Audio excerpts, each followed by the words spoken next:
بسم اللہ الرحمن الرحیم۔ السلام علیکم ورحمۃ اللہ وبرکاتہ۔ ابو طالب ایک بار ذی المجاز کے میلے میں گئے۔ یہ جگہ عرفات سے تقریباً 8 کلومیٹر دور ہے۔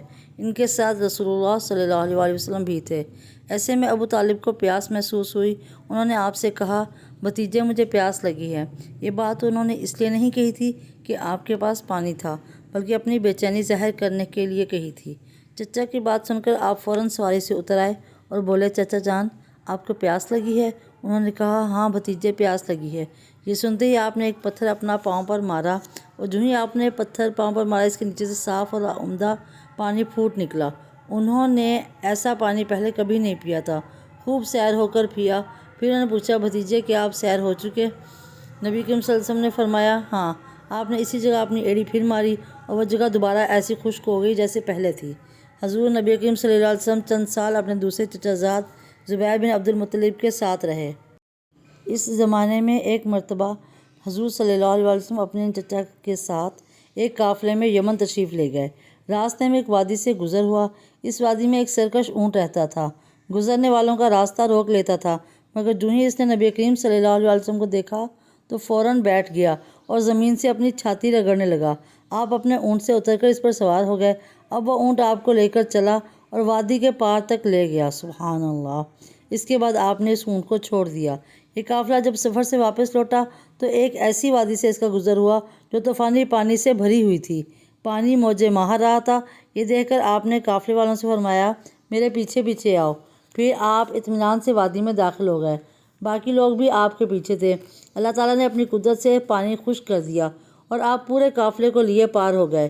قافلہ مکہ پہنچا تو لوگوں نے یہ حیرتناک واقعات بیان کیے کہ لوگ سن کر بول اٹھے، اس لڑکے کی تو کچھ شان ہی نرالی ہے۔ ابن ہشام لکھتے ہیں، بنو لہب کا ایک شخص بہت بڑا قافیہ شناس تھا، یعنی لوگوں کی شکل و صورت دیکھ کر ان کے حالات اور مستقبل کے بارے میں اندازے لگایا کرتا تھا۔ مکے آتا تو لوگ اپنے بچوں کو اس کے پاس لاتے۔ وہ انہیں دیکھ دیکھ کر ان کے بارے میں بتاتا تھا۔ ایک بار یہ آیا تو ابو طالب آپ کو بھی اس کے پاس لے گئے۔ اس وقت آپ ابھی نوعمر لڑکے ہی تھے۔ قافیہ شناس نے آپ کو ایک نظر دیکھا، پھر دوسرے بچوں کو دیکھنے لگا۔ فارغ ہونے کے بعد اس نے کہا، اس لڑکے کو میرے پاس لاؤ۔ ابو طالب نے یہ بات محسوس کر لی تھی کہ قافیہ شناس نے ان کے بھتیجے کو عجیب سی نظروں سے دیکھا ہے، لہٰذا وہ آپ کو لے کر وہاں سے نکل آئے تھے۔ جب قافیہ شناس کو معلوم ہوا کہ آپ وہاں موجود نہیں ہیں تو چیخنے لگا، تمہارا برا ہو، اس لڑکے کو میرے پاس لاؤ جسے میں نے ابھی دیکھا ہے۔ اللہ کی قسم وہ بڑی شان والا ہے۔ ابو طالب نے نکلتے ہوئے اس کے یہ الفاظ سن لیے تھے۔ ابو طالب نے تجارت کی غرض سے شام جانے کا ارادہ کیا۔ نبی کریم صلی اللہ علیہ وسلم نے بھی ساتھ جانے کا شوق ظاہر فرمایا۔ بعض روایت میں ہے کہ آپ نے جانے کے لیے خاص طور پر فرمائش کی۔ ابو طالب نے آپ کا شوق دیکھ کر کہا، اللہ کی قسم اسے ضرور ساتھ لے جاؤں گا۔ نہ یہ کبھی مجھ سے جدا ہو سکتا ہے، نہ اسے کبھی میں اپنے سے جدا کر سکتا ہوں۔ ایک روایت میں یوں آیا ہے، آپ نے ابو طالب کی اونٹنی کی لگام پکڑ لی اور فرمایا، چچا جان آپ مجھے کس کے پاس چھوڑے جا رہے ہیں؟ میری نہ ماں ہے نہ باپ۔ اس وقت آپ کی عمر مبارک 9 سال تھی۔ آخر ابو طالب آپ کو ساتھ لے کر روانہ ہوئے۔ آپ کو اپنی اونٹنی پر بٹھایا۔ راستے میں عیسائیوں کی ایک عبادت گاہ کے پاس ٹھہرے۔ خانقاہ کے راہب نے نبی کریم صلی اللہ علیہ وسلم کو دیکھا تو چونک اٹھا۔ اس نے ابو طالب سے پوچھا، یہ لڑکا تمہارا کون ہے؟ انہوں نے جواب دیا، میرا بیٹا ہے۔ یہ سن کر راہب نے کہا، یہ تمہارا بیٹا نہیں ہو سکتا۔ یہ سن کر ابو طالب بہت حیران ہوئے، بولے، کیا مطلب؟ یہ کیوں میرا بیٹا نہیں ہو سکتا بھلا؟ اس نے کہا، یہ ممکن نہیں کہ اس لڑکے کا باپ زندہ ہو، یہ نبی ہے۔ مطلب یہ تھا کہ ان میں جو نشانیاں ہیں وہ دنیا کے آخری نبی کی ہیں، اور ان کی ایک علامت یہ ہے کہ وہ یتیم ہوں گے۔ ان کے باپ کا انتقال اسی زمانے میں ہو جائے گا جبکہ وہ بھی پیدا نہیں ہوئے تھے۔ اس لڑکے میں آنے والے نبی کی تمام علامات موجود ہیں۔ ان کی ایک نشانی یہ ہے کہ بچپن میں ان کی والدہ کا بھی انتقال ہو جائے گا۔ اب ابو طالب نے اس راہب سے پوچھا، نبی کیا ہوتا ہے؟ راہب نے کہا، نبی وہ ہوتا ہے جس کے پاس آسمان سے خبریں آتی ہیں اور پھر وہ زمین والوں کو ان کی اطلاع دیتا ہے۔ تم یہودیوں سے اس لڑکے کی حفاظت کرنا۔ اس کے بعد ابو طالب وہاں سے آگے روانہ ہوئے۔ راستے میں ایک اور راہب کے پاس ٹھہرے۔ یہ بھی ایک خانقاہ کا عابد تھا۔ اس کی نظر بھی نبی کریم صلی اللہ علیہ وسلم پڑی تو یہی پوچھا، یہ لڑکا تمہارا کیا لگتا ہے؟ ابو طالب نے اس سے بھی یہی کہا، یہ میرا بیٹا ہے۔ راہب نے یہ سن کر بولا، یہ تمہارا بیٹا نہیں ہو سکتا، اس کا باپ زندہ ہو ہی نہیں سکتا۔ ابو طالب نے پوچھا وہ کیوں؟ راہب نے جواب میں کہا اس لیے کہ اس کا چہرہ نبی کا چہرہ ہے، اس کی آنکھیں ایک نبی کی آنکھیں ہیں۔ سبحان اللہ، یعنی اس نبی جیسی جو آخری امت کے لیے بھیجے جانے والا ہے۔ ان کی علامات پرانی آسمانی کتابوں میں موجود ہے۔ اس کے بعد یہ قافلہ روانہ ہو کر بصرہ پہنچا۔ یہاں بحیرہ نامی ایک راہب اپنی خانقاہ میں رہتا تھا۔ اس کا اصل نام جرجیس تھا، بحیرہ اس کا لقب تھا۔ وہ بہت زبردست عالم تھا۔ حضرت عیسیٰ علیہ السلام کے زمانے سے اس خانقاہ کا راہب نسل در نسل یہ عالم فاضل خاندان ہی چلا آ رہا تھا۔ اس طرح اس زمانے میں ان کا سب سے بڑا عالم بحیرہ ہی تھا۔ قریش کے لوگ اکثر بحیرہ کے پاس گزارا کرتے تھے، مگر اس نے کبھی ان سے کوئی بات نہیں کی تھی۔ مگر اس بار اس نے قافلے میں آپ کو دیکھ لیا تو پورے قافلے کے لیے کھانا تیار کروایا۔ بحیرہ نے یہ منظر بھی دیکھا کہ نبی کریم صلی اللہ علیہ وسلم پر ایک بدلی سایہ کیے ہوئے تھی۔ جب یہ قافلہ ایک درخت کے نیچے آ کر ٹھہرا تو اس نے بدلی کی طرف دیکھا، وہ اب اس درخت پر سایہ ڈال رہی تھی اور اس درخت کی شاخیں اس طرف جھک گئی تھیں جدھر نبی کریم صلی اللہ علیہ وسلم موجود تھے۔ اس نے دیکھا بہت سی شاخوں نے آپ کے اوپر جمگھٹا سا کر لیا ہے۔ اصل میں یہ ہوا یہ تھا کہ جب نبی کریم صلی اللہ علیہ وسلم اس درخت کے پاس پہنچے تو قافلے کے لوگ پہلے ہی سایہ دار جگہ پر قبضہ کر چکے تھے۔ اب آپ کے لیے کوئی سایہ دار جگہ نہیں بچی تھی، چنانچہ آپ جب دھوپ میں بیٹھے تو شاخوں نے اپنا رخ تبدیل کر لیا اور آپ کے اوپر جمع ہو گئیں۔ اس طرح آپ مکمل طور پر سائے میں ہو گئے۔ بحیرہ نے یہ منظر صاف دیکھا تھا۔ آپ کی یہ نشانی دیکھ کر اس نے قافلے والوں کو پیغام بھجوایا، اے قریشیو، میں نے آپ لوگوں کے لیے کھانا تیار کروایا ہے۔ میری خواہش ہے کہ آپ تمام لوگ کھانا کھانے آئیں، یعنی بچے، بوڑھے، غلام، سب۔ بحیرہ کا یہ پیغام سن کر قافلے میں سے ایک نے کہا، اے بحیرہ، آج تو اپنے نیا کام کر رہے ہیں، ہم اکثر اس راستے سے گزرتے ہیں، آپ نے تو کبھی دعوت کا انتظام نہیں کیا، پھر آج کیا بات ہے؟ بحیرہ نے انہیں صرف اتنا جواب دیا، تم نے ٹھیک کہا، لیکن بس آپ لوگ مہمان ہیں اور مہمان کا اکرام کرنا بہت اچھی بات ہے۔ اس طرح تمام لوگ بحیرہ کے پاس پہنچ گئے، لیکن رسول اللہ صلی اللہ علیہ وسلم ان کے ساتھ نہیں تھے، انہیں پڑاؤ ہی میں چھوڑ دیا گیا تھا۔ آپ کو قافلے کے ساتھ اس لیے نہیں لے جایا گیا تھا کہ آپ کم عمر تھے، آپ وہیں درخت کے نیچے بیٹھ گئے۔ ادھر بحیرہ نے لوگوں کو دیکھا اور ان میں سے کسی میں اسے وہ صفت نظر نہ آئی جو آخری نبی کے بارے میں اسے معلوم تھی، نہ ان میں سے کسی پر وہ بدلی نظر آئی، بلکہ اس نے عجیب بات دیکھی کہ وہ بدلی وہیں پڑاؤ کی جگہ پر ہی رہ گئی تھی۔ اس کا صاف مطلب یہ تھا بدلی وہیں ہے جہاں اللہ کے رسول ہیں۔ تب اس نے کہا، اے قریش کے لوگوں، میری دعوت سے آپ میں سے کوئی پیچھے نہیں رہنا چاہیے۔ اس پر قریش نے کہا، اے بحیرہ، جن لوگوں کو آپ کی اس دعوت میں لانا ضروری تھا ان میں سے تو کوئی رہا نہیں، ہاں ایک لڑکا رہ گیا ہے جو سب سے کم عمر ہے۔ بحیرہ بولا، تب پھر مہربانی فرما کر اسے بھی بلا لیں۔ یہ کس قدر بری بات ہے کہ آپ سب آئیں اور آپ میں سے ایک رہ جائے، اور میں نے اسے آپ لوگوں کے ساتھ دیکھا تھا۔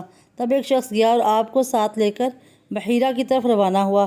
اس وقت وہ بدلی آپ کے ساتھ ساتھ چلی اور تمام راستے اس نے آپ پر سایہ کیے رکھا۔